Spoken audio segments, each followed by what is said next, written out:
வணக்கம் நண்பர்களே. இன்றைக்கு மூன்றாவது மருந்து இப்ப பார்க்க வரோம். பீச் அப்படின்னு சொல்லுவாங்க. பீச்சுக்கு கொடுத்திருக்கக்கூடிய என்ன அதுக்கு டெஃபினிஷன் பார்த்தீங்கன்னா, சட்டம் ஒழுங்கு பேசுதல், பொறுத்து கொள்ளாமை, மற்றவரை விமர்சிப்பது. இதுதான் அது கொடுக்கிறது. என்ன? சட்டம் ஒழுங்கு பேசுதல், மற்றவரை விமர்சிப்பது, பொறுமையின்மை. இதுதான் முக்கியமான கருத்து. இவங்க ஜெனரலா எப்படி இருப்பான்னு கேட்டீங்கன்னா, தன்னிடம் எல்லோரும் நேர்மையாக நடக்க வேண்டும் என எதிர்பார்ப்பார்கள். என்ன பொறுத்து நான் ரொம்ப ஸ்ட்ரெயிட் ஃபார்வர்ட், என்கிட்ட அப்படிதான் இருக்கணும் அப்படிம்பாங்க. நீதி தவறுவது பிடிக்காது. மற்றவர்களை விமர்சிப்பதான் அவங்களுடைய பழக்கம். வீடு அலுவலகம் சட்டம் ஒழுங்கு ரொம்ப முக்கியம். அது வீடா இருந்தாலும் சரி, ஆபீஸா இருந்தாலும் சரி, சட்டம் ஒழுங்கு ரொம்ப ரொம்ப முக்கியமா இருக்கணும்பாங்க. நண்பர்கள் உறவினர்கள் யாராக இருந்தாலும் பொறுத்து கொள்ள மாட்டாங்க. ஃப்ரெண்டா இருந்தா கூட ரைட், ஓகே, அதெல்லாம் சரி கிடையாது, ஒத்துக்க மாட்டேன் அப்படிம்பார். சீருவர். நல்ல திறமையா வேலை செஞ்ச ஒரு ஆளை கூட பாராட்ட மாட்டார். அவ கூட கீழே வேலை பார்க்குற, சாப்பாடு நல்லா வேலை பார்க்கறான்னா நல்லா பண்ணி கிடையாது, நீ செஞ்ச வேலை சரியில்லை போ அப்படி விமர்சனம் பண்ணுவார். மனிதன் பலவீனங்கள் கொண்டவனே. எப்போதும் ஒழுங்குமுறையோடு நடந்து கொள்ள முடியாது என்பதை பீச் நபர் ஒத்துக்கொள்ளவே மாட்டார்.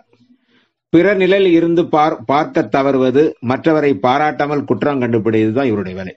ஒரு உதாரணத்துக்கு சொல்றோம். இப்ப என்ன சொல்றோம், அவர் நீதி நேர்மையெல்லாம் கரெக்ட் தாங்க, நீங்க ஆபீஸ்க்கு வரணும், கரெக்டா 10 மணிக்கு ஆபீஸ்க்கு வரணும்னு வச்சுக்கோங்க. ஆபீஸ்க்கு வந்த தப்பு கிடையாது, வந்தாகணும், அதோட மாற்றம் கிடையாது.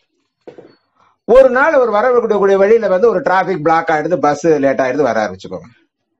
அதெல்லாம் கிடையாது, நீ பஸ் லேட்டான்னு தெரியும்ல, நீ முன்னாடி கிளம்புற வண்டி தானே அப்படிம்பார். சோ சந்தர்ப்ப சூழ்நிலை மனிதனால் எதையும் எல்லா நேரமும் எப்பவும் பண்ண முடியும்னா எதுவும் சொல்ல முடியாது. அதற்கு ஏத்த மாதிரி மாறக்கூடிய எண்ணம், பக்குவம் அவர்களுக்கு இருக்காது.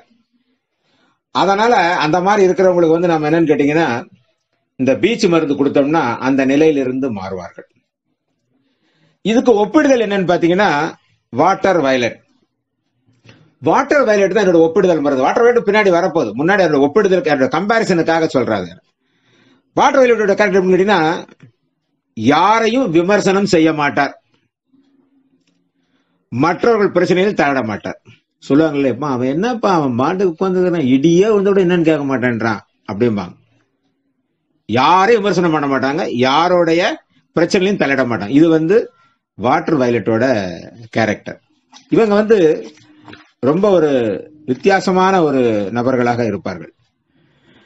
பீச்சை பொறுத்தவரையில பீச்ல நம்ம பாத்தீங்கன்னா நிறைய பேருக்கு பீச்சுக்கு மருந்து நாங்க கொடுத்துருக்கோம். எப்படின்னு கேட்டீங்கன்னா, அலுவலகத்தில் இருக்கிற எங்க அதிகாரிகள் நிறைய பேர் அந்த பிரச்சனை உள்ளவர்கள் நிறைய. நான் வேலை பார்த்த போதே அந்த சொல்லுவா கூட அந்த கேஷுவல் லேபர் சொல்லுவாங்க, சார் என்ன சார் அவர் போட்டு எங்களை வாட்டுறாரு சார், டேய் டீ வாங்க சொன்னா நான் சொன்ன கடையில கரெக்டா வாங்கினியா டீ, நான் சொன்ன மாதிரி போட்டானா டீ அப்படின்னு அந்த டீயை குடிச்சு பார்த்துட்டு நல்லா இல்ல, சரியா வாங்கல அப்படிம்பாரு. சார் அவர் சொன்ன மாதிரியே சார் வாங்கினேன் சார். நான் இவங்களெல்லாம் சரி பண்றதுக்கு என்ன பண்ணுவேன்னு கேட்டீங்கன்னா, மலர் மருந்துகளை நான் லிக்விடா தான் பயன்படுத்தேன். என்னுடைய பாலிசி மற்றவங்கள மாதிரி குளோபல்ல போடலாம் கிடையாது, லிக்விடா வச்சிருப்பேன், டிராப் போடுற மாதிரி.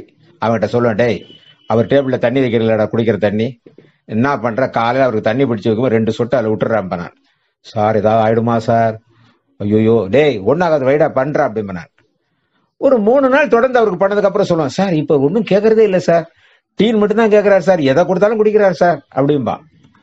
என்ன சார் பண்ணீங்க, ஏதோ மருந்து போட்டீங்களா, என்ன சார் ஏதாவது வசிய மருந்தா அப்படின்னு ஆச்சரியமா கேட்பான். அதெல்லாம் வசிய மருந்துலாம் இல்லடா, இதுக்கு பேர் மலர் மருந்துகள். ஏன் இந்த இடத்துல ஒரு பதிவை சொல்ல ஆசைப்படும் கேட்டீங்கன்னா, நான் புத்தகம் எழுதின காலத்தில் எனக்கு உதவி பண்ணவங்க எல்லாமே என் கீழே வேலை பார்த்த அந்த கேஷுவல் லேபர், தினக்கூலின்னு சொல்லுவாங்க, அவங்கதான். நான் பெரும்பாலும் நான் நைட் டியூட்டி நிறைய பார்ப்பேன். அப்ப என்ன பண்ணுவேன்னு கேட்டீங்கன்னா, நைட்ல இவங்களுக்கு என்ன பண்ண, சாயந்தரம் நைட் டியூட்டிங்கிறது எங்களுக்கு எப்படி வேலை பார்த்தீங்கன்னா, சாயந்தரம் 4 மணிக்கு 5 மணிக்கு போனோம்னா காலையில 8 வரைக்கும் வேலை பார்க்கணும். 2 டியூட்டி பாக்குற மாதிரி அடுத்த நாள் வர வேண்டியதில்லை. இவங்களை நான் ரெடியா தயார் பண்ணி வச்சிருவேன். வாடா தம்பி, டீ வாங்கிட்டு வாங்க, டீ வாங்கிட்டு வருவேன், டிஃபன் வாங்கும்போது எனக்கு வாங்க, உனக்கும் வாங்கும்பேன். சாப்பிட வச்சு என்னால எழுதுறது ரொம்ப சிரமப்படுறேன், என்ன பண்ண அவனை உட்கார வச்சு எழுதுறான்னு நல்லா அழகா எழுதி கொடுத்துருவேன், அப்புறம் கரெக்ஷன் பண்ணேன். அந்த மாதிரி உதவி செய்த நண்பர்கள் இந்த நேரத்தில் நினைவு கூறணுங்கிறதுக்காக சொல்றேன். நன்றி, வணக்கம். வணக்கம்.